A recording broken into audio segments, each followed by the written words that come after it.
Hello, this is the show for salespeople and their leadership wanting expert B2B sales insights and ideas. And today we are discussing networking and why that skill is even more important for salespeople right now. I'm delighted that today's guest is a master networking, making the successful transition from a Costa coffee to a latte on Zoom. Chris Mansfield, welcome to the show. Hi Gert, thanks for inviting me. Pleasure to be here. Chris, thanks for making your time today. So you connect companies and individuals to do more business. How do you go about getting your clients? Well, I guess in the first place, I've been networking now for over 20 years, so I have a huge range of connections and relationships I've built up over that period of time. That was done originally from face-to-face networking, which I used to do sort of 3 or 4 times a week, probably. But of course, now that's all moved online. So all of my customers at the moment are coming mainly from online Zoom meetings or remote meetings networking. One-to-ones that I have following those networking events. And of course on LinkedIn. LinkedIn is a good place for me to get a lot of business now. I've changed my profile fairly recently. And a lot of business comes in from LinkedIn posts that I either do myself or I share on behalf of the clients that retain my services. Okay, understood. So that's a combination of the traditional and the more digital methods so many people use and should be using right now. Okay, so why should salespeople bother with networking? What's the big thing? Networking gives you a great opportunity to meet a whole range of new people that you would never routinely bump into. And it gives you, above all, an opportunity to meet people properly rather than just phoning them up. You know, a lot of people do cold calling and that kind of thing, or over the telephone or emails. It's a great way to meet people face to face. It helps you increase awareness for your business. It helps you increase your profile.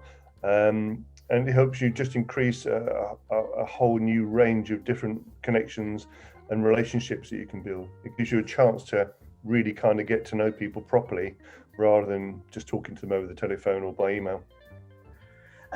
And I remember when we discussed this interview, you said that it's all about relationships. And let me give you a short example of how not to. I had 2 approaches this morning via LinkedIn, 2 people who wanted to connect. I said to them, I'm delighted to connect. And then within a minute, they dropped me this sales pitch. And that's surely not what it is about, right? No, networking should all be about relationships. It's something I've tried to get across to people over many, many years. B&I has this ethos of not selling to the room. You know, it's a really important thing. A number of people have been to a first B&I meeting and they sort of looked around the room and go, oh, I don't know if there's many people in the room that would want to buy what I do. And I said, that's not the point. The point is, who do those people know? And if you build up a relationship with a lot of people through networking and they come to trust you, they will refer you on to other people. And that's, by definition, the word networking. That's what it is all about. Understood. So you start working with an organization who wants you to find somebody on their behalf, right? What are the typical challenges you come across when you start working with an organization? Well, very often it's before I start working with them that the main issue is there, surprisingly enough, because many clients that I start to talk to initially, or people that I meet networking, really, they find it really hard to get across what they actually do, what they actually deliver, what the benefits are to their customers. And if they do understand it themselves, they have a very hard time trying to put that message across very simply. I think they get too involved in the detail, they're too close to their business, and they really struggle to put it succinctly into one sentence and deliver that. And that's one of the key things in networking. Networking isn't about giving off a massive list of all the products in your catalog. It's about trying to intrigue the person you're talking to by saying, well, I actually spend an awful lot of my time helping businesses like yours save money or save time, and that enables them to go and spend more time on the golf course, for example. And they go, that's interesting, how do you do that? And once you've got that magic question to come back from someone you're talking to, then you've opened up a conversation that people are interested in, rather than just going, oh, I'm a IT director and I just do all these different IT technical things, and the people just switch off because you may be talking to them and they're not the slightest bit interested. But if you can tell that person that you can save them time and money by making sure their systems don't fail, or making sure that if they do have a system failure, you'll get it up a lot quicker than another company, then you've really got them interested, and they might then want to talk to you about what it is you do and how you do it. Fabulous. And that's such a classic sales technique as well. It's quite incredible how the two things are the same. This show is about best practice. What does good look like in networking, Chris? I think a good networker should always be prepared. Don't just turn up at an event with a whole box of business cards and hope for the best. If you get an opportunity to look at the guest list before you go, that's ideal. Try and select the kind of people that you'd like to talk to and have a clear understanding as to why you want to talk to them, but not go in there with the intention of selling. Try to identify just a small number of people and have a proper conversation with them, rather than these people that just tip up with a box of business cards and try and shove one in everyone's hand in the hope they might want to buy whatever it is you do. A small number of people, proper conversations that can then lead into maybe a coffee conversation. You mentioned Costa Coffee. I used to spend half my life in a Costa Coffee somewhere, chatting to people, because you want to get those meetings going, because that's where the proper relationships are built up. That's how you get to know each other's business. You get to understand whether there's any potential connectivity and benefit from you knowing each other. And you're thinking about ideas and ways and means of helping each other.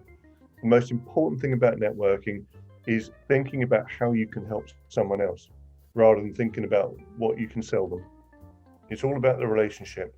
Be prepared before you go to an event. Target a small number of specific people. Have some proper conversations with them that lead into a nice conversation afterwards at a one-to-one where you really can delve into each other's businesses. What 3 tips would you give salespeople who want to use networking as part of their toolkit? So the first tip is to listen more than you speak. I've already said, you have 2 ears and 1 mouth. Use them in those proportions. And it's amazing what you learn and pick up just by listening to what other people are saying without having to be diving in all the time with your questions, and thinking, what am I going to say next? What am I going to try and sell? Where's my opportunity to dive in? Just sit back and listen, and people will tell you, and those opportunities will just come to you. Be genuinely interested in the people you're speaking to. People love to talk about themselves, and if you show a genuine interest, they will talk for ages and you will glean so much more about them. And then inevitably they'll get to a point where they're going to stop and they're going to go, well, enough about me, tell me about your business. And then that's your opportunity, because you've been invited to talk about your business, which is brilliant. Don't try to sell to the people in the room. Try to build relationships. That's the most important thing.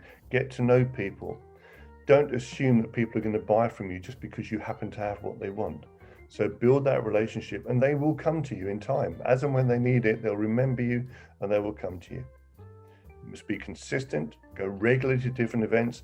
Don't just tip up at one event, and if it doesn't work, walk away and never go back. So many people go, oh, I tried B&I once, it didn't work. Well, you need to be consistent. Get to a point where you're tipping up at events and people are going, oh, hi, Chris, great to see you again. How are you getting on? What's new? What's changed? So it gives you another opportunity to reconnect with people. And I guess the last most important tip of all is the follow-up.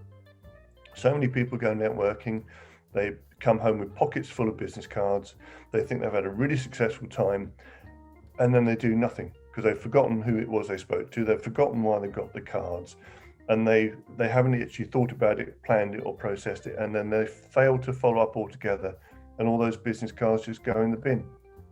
What a complete and utter waste of time. So listen more than you speak. Be genuinely interested in people. Build the relationships. Don't sell to people. Be consistent at the events you're going to, and follow up. Wow. There's some experience there coming through, Chris. Thank you so much for coming on the show. I hope we can have a Costa Coffee soon. Take care, and let's meet soon. That would be absolutely great, Gert. I'll be more than happy to buy you a coffee. It'd be lovely to have a proper catch up in a Costa Coffee soon.